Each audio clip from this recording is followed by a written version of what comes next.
आज आमच्या पडद्यात कोणतरी केलता काळा जादू. व्हिडिओ शेवटपर्यंत बघा, सांगतो कोणी केलता. आज सकाळ सकाळी ओमे आणि रामे आपल्या दुकानात आलते, कारण ओमे त्यांच्या पडद्यात कोणतरी काळा जादू केलता. मग म्हटलं आता इन्व्हेस्टिगेशन करायला जायला लागते. जातानाच ओमे एकदम भिवूनगार झालता, कारण ओमे त्यांचा पडदा म्हणजे अमेझॉन जंगलच. पडदा बघून मला पण लयच भ्या वाटाली, कारण इथं तर लयच सुनसान होतं. गेले गेले बघतोय तर काय, इथं तर टॉपचाच विषय करून ठेवलेला. देशी संत्रा, कांदा, लिंबू आणि भाकरी पण ठेवलेली. तो असला काळा जादू मी पहिल्यांदाच बघत होता, कारण ह्यात दारू पण ठेवलेली. हे असलं बघितल्यावर मी काय शांत बसतोय. बाटलीच उचलली, सुट्टीच दिली नाही. बाटली उचलल्याला बघून ही लागली दोघं भ्यायला. आता उचलल्या तर बघायला लागतंय, म्हणलं माल कडक आहे का डुप्लिकेट आहे. एकदम कडक.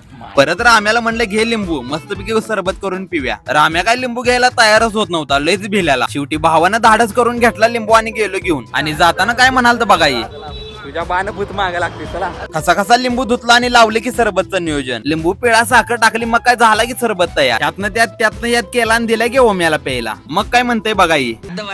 आणि इकडे राम्या पण काय सुट्टी देत नव्हता, नुसता वडालता बघा. मग म्हणलं आपण पण जरा पिऊन घेऊया. ओम्याची इकडे पिऊन पिऊन पालखीत झालती आणि इकडे राम्या काय सुट्टीच देत नव्हता, ग्लासवर ग्लास वडालता बघा. तर भावानं भेटूया पुढच्या व्हिडिओत, चला.